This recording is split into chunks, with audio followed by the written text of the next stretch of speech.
শুভ্রতার পায়ের ব্যথা কমেছে কিছুটা, তবুও বিছানা থেকে নামার কোন অনুমতি নেই মেয়েটার। সারাদিন বিছানায় গড়াগড়ি করল। তারা আগামীকাল চলে যাবে বোধহয়। মেহরাদ আজ ক্লায়েন্টদের সাথে মিটিংয়ে ব্যস্ত, তবুও ক্ষণে ক্ষণে খবর নিচ্ছে মেয়েটার। দুপুরে নিজ হাতে খাইয়ে দিয়েছে, কিছুর প্রয়োজন হলে সঙ্গে সঙ্গে কল করতে বলেছে। শুভ্রতা অলস বিকেল কাটিয়ে মাগরিবের ওয়াক্তে উঠে গেল। স্যুটের সবগুলো লাইট অন করে আস্তে ধীরে পা ফেলে অজু করে নামায় দাঁড়ালো। মনটা হুট করেই কেমন যেন মেঘে ঢেকে গেল। ভিতরে অস্থিরতা টের পাচ্ছে। হঠাৎ এমন হওয়ার কারণ কি? সারাক্ষণ একা ছিল বিদায়। মেহরাদ আসলো সন্ধ্যার পর। সে এসে দেখল শুভ্রতা মোবাইল চাপছে, কিন্তু মুখটা কিঞ্চিত অখুশি। কেমন যেন মন মরা। ফরমাল গেট আপে ছিল সে। টাই খুলতে খুলতে জিজ্ঞেস করল, কি ব্যাপার পা, এ ব্যথা বেড়েছে? মুখ অন্ধকার কেন? শুভ্রতা যেন চমকে উঠল। সে খেয়ালই করেনি মেহরাদের উপস্থিতি। কখন এসেছে? অবাকই হলো নিজের বেহালাত বেখেয়ালিপনা দেখে। চটজলদি প্রশ্ন ছুড়ল, কখন এলেন? সব মিটিং শেষ, নাকি আরও আছে? মেহরাদ ভ্রু গোটাল। নেভি ব্লু রঙা ইন করা শার্টটা কনুই পর্যন্ত গুটিয়ে শুভ্রতার দিকে এগিয়ে গিয়ে শুভ্রতার সামনে বিছানায় বসতে, শুভ্রতা পা গুটিয়ে বসল। মেহরাদ শুধালো, শরীর খারাপ লাগছে? আর কোন মিটিং নেই? ডক্টরের কাছে নিয়ে যাব? দেখি এদিকে আয়। শুভ্রতা সঙ্গে সঙ্গেই মেহরাদের দিকে গিয়ে গা ঘেঁষে বসল। কাঁধে মাথাও রাখল। মেহরাদ কপালে হাত দিয়ে তাপমাত্রা চেক করল। একটু গরম গাটা, কিন্তু অস্বাভাবিক না। মাথার উপরিভাগে ঠোঁট চেপে বলল, মন ভালো না? একা একা খারাপ লেগেছে? শুভ্রতা জবাব দিল না, চুপ করে চোখ বন্ধ করে রইল কিছুক্ষণ। তারপর বলল, কেমন যেন লাগছে। কিছুই ভালো লাগছে না। এখানে আর থাকবো না। উদ্ধৃতি চিহ্ন। আচ্ছা, আর থাকবো না। আগামীকালই চলে যাব। শুভ্রতা চুপ করে গেল। ভিতরে চাপা কষ্ট অনুভব হচ্ছে। হাফসাফ লাগছে। এমন কেন লাগছে? মেহরাদ ওর মাথাটা বুকে টেনে নিল। সে আগামীকাল চলেই যাবে। এয়ার টিকেটও কাটা হয়ে গিয়েছে অলরেডি। গাড়িতে আসতে মেয়েটার খুব অসুবিধা হয়েছে আসার সময়। এটা আর করা যাবে না। এমনিতেও আগামীকাল বিশেষ দিন একটা। গত 2 দিনের যাতাকলে মেয়েটা বলেই বসেছে হয়তো দিনটা। কিন্তু নিজের অজান্তেও চাপা কষ্ট ঠিকই অনুভব করছে। আগামীকাল 19শে নভেম্বর। উদ্ধৃতি চিহ্ন। হু, বলেই শুভ্রতা চুপ করে গেল। তারপর হুট করেই কিছু মনে পড়লে মাথা তোলার চেষ্টা করলে মেহরাদ ওর মাথাটা বুকেই চেপে রাখল। ক্রমাগত হাত বুলিয়ে দিতে থাকল। শুভ্রতা নিজের ভিতরে চাপা কষ্টের হেতু খুঁজে পেল বুঝি এতক্ষণে। 2 ফোঁটা অশ্রু গড়িয়ে পড়ল চোখ খসে। মেহরাদের শার্ট ভেদ করে মসৃণ ত্বকে শ্বেত অনুভব হল। মেহরাদ ওকে উঠিয়ে চোখ মুছিয়ে দিতে দিতে বলল, কাঁদে না, আমরা আগামীকাল চলে যাব বাড়িতে। সব ব্যবস্থা করা হয়ে গিয়েছে। বাড়িতেও দোয়া অনুষ্ঠান করাবো ওর জন্য। হু। শুভ্রতা এই বিষয়ে যথেষ্ট বুঝদার। যাকে রব নিয়ে যায় তাকে ফিরিয়ে আনার কোন রাস্তা নেই। তবুও প্রতিটি বছর তার বুক পুড়ে ভাইয়ের জন্য। তার আদুরে ভাইটা। আবারও ঠোঁট ভেঙে আসে মেয়েটার। চাপা ভোভা শব্দ হয় অস্পষ্ট। ভেঙে ভেঙে আওড়ায়। শুভ্র থাকলে তো সাফির মতো হতো এখন, তাই না? আমার কারণে এমনটা হলো না? নিঃশ্বাস ভারী হলো মেয়েটার। মেহরাদ ওকে শান্ত করার চেষ্টা চালালো। ওয়াও দীপ ভাই, আপনার পিক গুলা তো সেই হইছে। একদম সেই। এস্থেটিক একদম, বলে উচ্ছ্বসিত হলো সোহানা। দীপ আর সে পাশাপাশি বসে রেস্টুরেন্টে ক্যামেরায় ছবি দেখছে। তাদের পাশে আছে শান্তা আর আদনান। কিন্তু সেদিকে দুজনের কারোই খেয়াল নেই। রাতের ঝলমলে আলোয় আলোকিত সম্পূর্ণ রেস্টুরেন্ট। চারিপাশে মানুষের সমারোহ। দীপের ক্যামেরা দিয়ে সারাদিন ফটোশ্যুট করেছে দুজন। খুব এনজয় করেছে। রাতের খাবারের জন্য রেস্টুরেন্ট এসেছে। নাহ দীপ ভাই, নাহ। অন্তত আপনার মতো এরকম ফটোগ্রাফার না হলে সেই ছেলের প্রেম করব না। আবারও বিজ্ঞের মতো ঠোঁট চোখা করে বলল সোহানা। শান্তা তীক্ষ্ণ চোখে দেখে শুধালো, কোন ছেলে? আরে হো, ভার্সিটি উঠলে নতুন নতুন অনেক ছেলের প্রপোজ পাবো না? তখনের গুলার কথা বলতেছি। উদ্ধৃতি চিহ্ন। তুই জানিস পাবি? আর মেহরাদ ভাই দিবে? আলবাত পাবো। এখনই কত পাই জানো? আর মেহরাদ ভাই সব জানবে কিভাবে? তোমরা না জানালেই হলো। বলেই আবারও ক্যামেরায় নজর দিল মেয়েটা। ওর সব ধ্যান ওখানে। আদনান ফোঁসফাস করে দীর্ঘশ্বাস ফেলে নিজেকে দমাচ্ছে। এই মেয়েটা এত্ত পাজি। কিভাবে জোট হয়ে বসে আছে দেখো। এর মাঝখানেই দীপ বলল, আমার সিটটা বুকিং হয়ে গিয়েছে বুঝলা? নয়তো তোমায় ওয়েলকাম ছিল। উদ্ধৃতি চিহ্ন। সোহানা এক আশ্চর্যজনক হা করে বলল, ওহ মাই গড, দীপ ভাই। সিট বুকিং মানে আপনি রিলেশনশিপে আছেন? কে সেই ভাগ্যবতী, আমাদের হবু ভাবি? উদ্ধৃতি চিহ্ন। হাত নাড়িয়ে সোহানাকে গুরুত্বহীন বুঝালো ব্যাপারটা। দীপ তাচ্ছিল্য কণ্ঠে বলল, এ মেয়ে জন্মের গাধা বুঝলে সোহানা? উনি ভাগ্যবতী হতে চায় না, তাই রিজেক্ট করছে বারবার। বাঁকা চোখে একবার শান্তার দিকে চেয়ে বলল দীপ। চোয়াল শক্ত করল শান্তা। আর একটা বাড়তি কথা শুনলে সে এখান থেকে উঠে যাবে। এদিকে আদনান সরু চোখে চেয়ে তিবে স্বস্তি কিছুটা। এদের মধ্যে কিছু হওয়ার নয় তাহলে। পরক্ষণেই নিজে অবাক হলো। তার স্বস্তি লাগছে কেন? কেন লাগছে? উনি মানে আপনায় রিজেক্ট করছে? আসলেই বোকা মনে হয়। নয়তো আমাদের চার্মিং দীপ ভাইয়াকে রিজেক্ট করে। চশমা লাগাতে বলুন চোখে ওনাকে।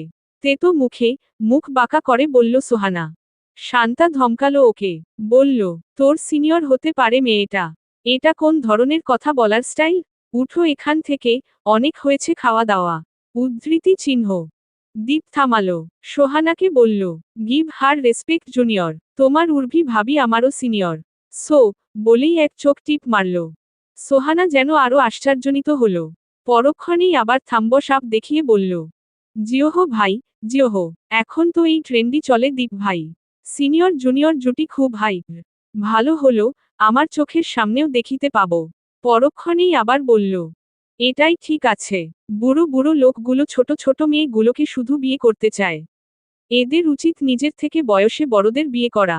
আপনার থেকে শেখা উচিত তাদের দীপ ভাই। দীপের প্রশংসায় পঞ্চমুখ হলো মেয়েটা। আর চোখে আদনানকেও দেখতে ভুলল না। খোঁচাটা যাকে দিয়েছে সে বুঝলেই হলো। আদনানের ভিতরে চিরবির করে উঠল ইছড়েপাকা মেয়েটার কথা শুনে। সরু চোখে দেখে গেল মেয়েটার কর্মকাণ্ড।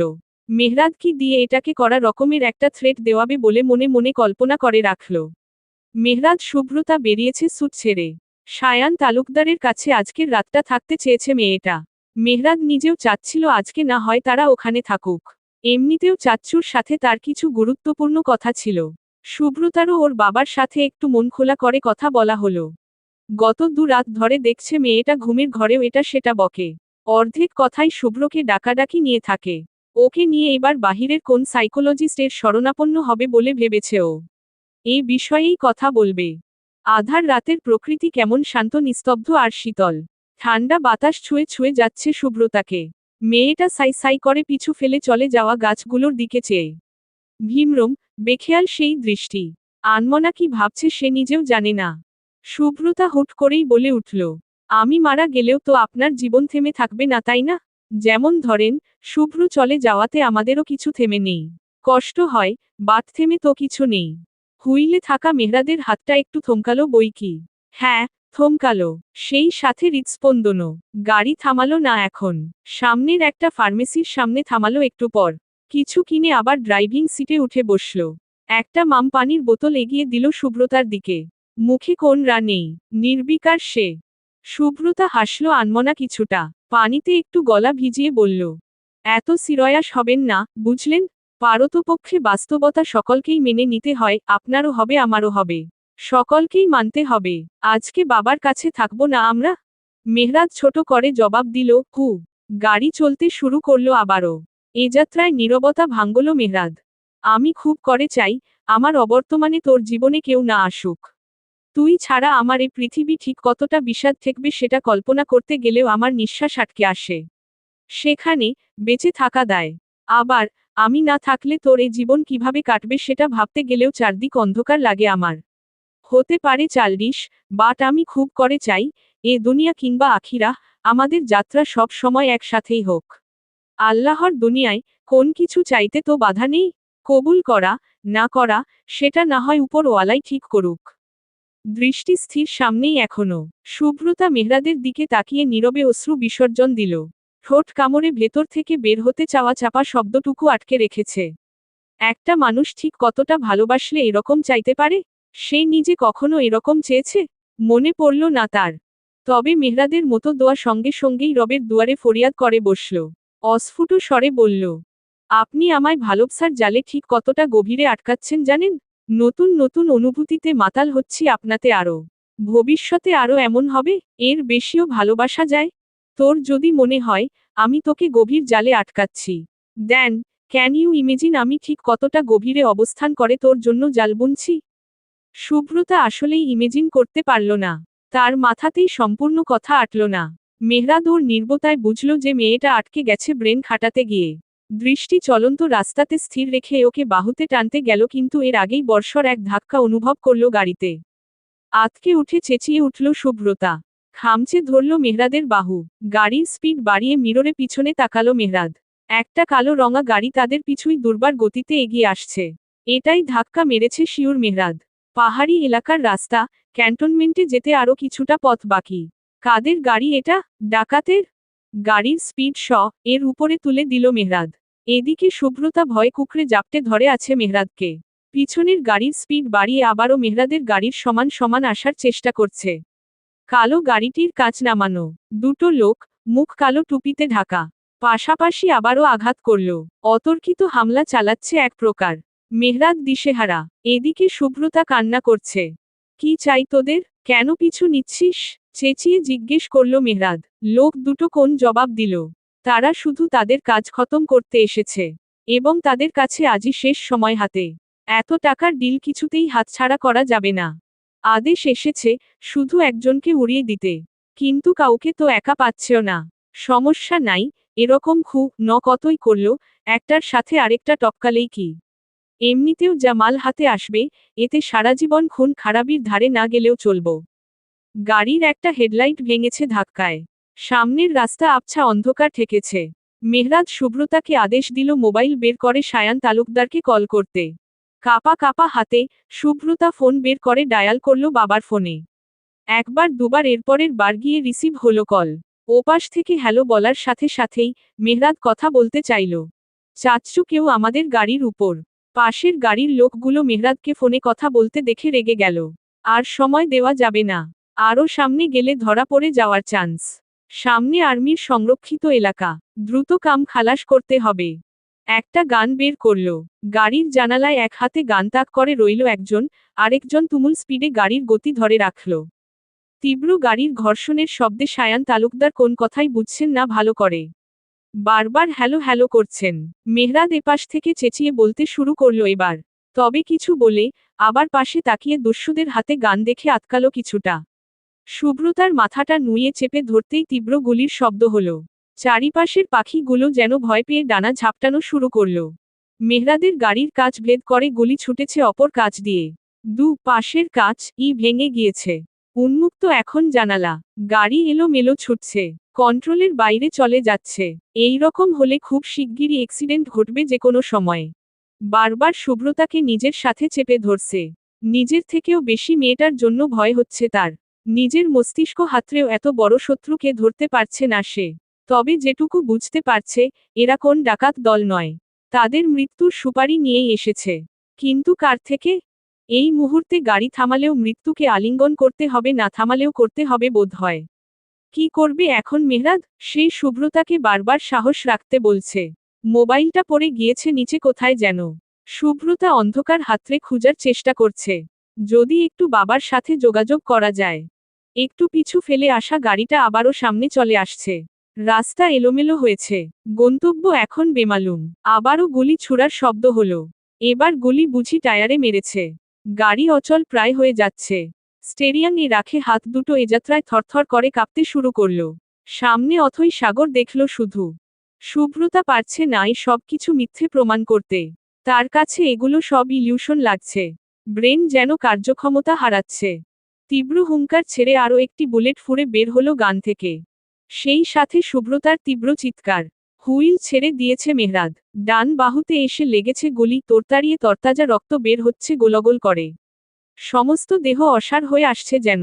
দেহের প্রত্যেকটা নিউরন তীব্র এই ব্যথা ধারণ করতে মিনিট খানেক সময় নিল। সুব্রতা গলা ফেরে আহাজারি করছে। মেয়েটা মনে হচ্ছে মৃত্যুকে খুব কাছ থেকে দেখছে। একবার মেহরাদকে ধরছে তো আরেকবার হুইলে ধরছে।